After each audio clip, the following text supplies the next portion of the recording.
Those who stay up all night in the factory know that. Those soft-looking things, after several processes, can become hard parts and equipment. How do they become like this? Today I will use the most intuitive way to help you understand the manufacturing process. In fact, manufacturing processes mainly includes forming, casting, molding, machining, connecting, and additive manufacturing. Let's first look at the forming process. Forming means eliminating materials and directly squeeze it into shape by external force. This process is mainly used in metal processing. During forming, the metal can be hot or cold, which is called hot working and cold working. Hot working is to heat the metal to a relatively high temperature and then extrude it and hammered, while cold processing is direct processing at room temperature. The material will become drier and harder. The three most common forming methods are forging, extrusion, and pressing. Forging can be understood as beating iron, but now it's not done by hand anymore, but by machines. In die forging, the metal is placed between the upper and lower molds, repeatedly hitting with a hammer, and let the metal flow to fill the entire mold. The internal structure of forged parts is denser and high strength, but the accuracy is not particularly high, and the equipment is expensive. Extrusion is easier to understand.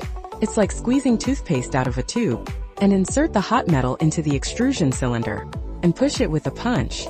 The metal is squeezed out of the mold, forming a long strip-shaped part.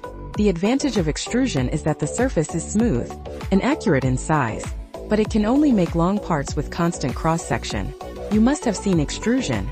It's when metal is between two or more rolling mills, and are pressed thin like steel plates. Steel strips and I-beams are basically rolled out. It's very suitable for automated mass production, but the mold cost is high and cannot make particularly complex shapes. Next, let's look at casting. In casting, the metal is completely melted first. Pour it into the mold and wait for it to cool and form. But note that parts cast are mostly just rough castings and usually need further processing to be used. The three most common casting methods are die casting, sand casting, and investment casting. In die casting, the molten metal, under high pressure, is injected into a reusable metal mold. The molten metal is removed from the mold after solidification. Die casting is generally used for aluminum, metals with low melting points like zinc, because the mold can be reused, so the size is very stable, and the surface is very smooth. But the molds are too expensive in the early stage, and is only suitable for mass production. Sand casting is much more primitive. First, a shape is pressed out in the sand to make a one-time mold, and then pour the metal in. Can be used for almost all metals, can also make large parts, and the cost is low. It's especially suitable for small batch trial production. The disadvantage is the rough surface and average accuracy. Investment casting is also called wet wax casting. The process is relatively complex. First, make multiple wax models of the same object and connect them to the casting channel. Then the wax models are immersed in slurry to make ceramic molds.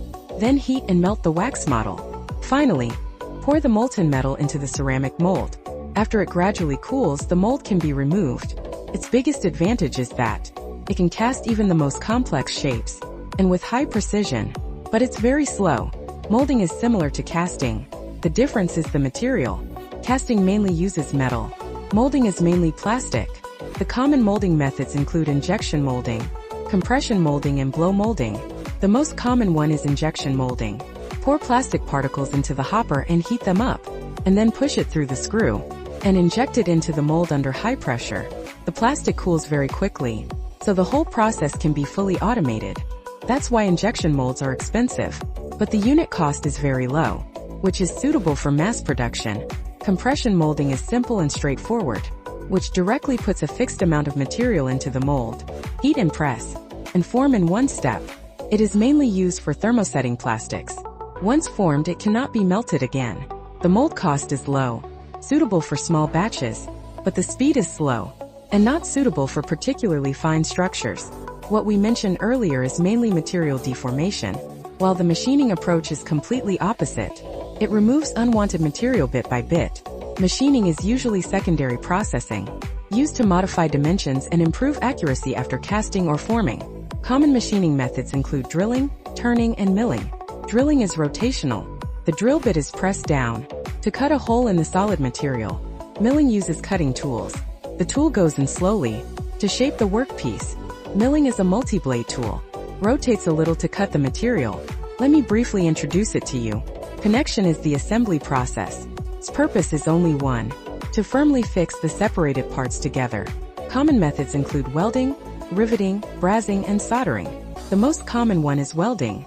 It melts the metal locally at high temperature and then cooled to form a hole. Finally, it's additive manufacturing, which is what we are familiar with as 3D printing. It's not cutting or extrusion, but to add layer by layer, through computer control, by stacking materials layer by layer, and slowly print out a complete part. It is very suitable for circular structure verification, but the problem is that it's slow and limited material selection. It is not suitable for large-scale mass production yet. So you will find that there is no superior manufacturing process, but who is more suitable?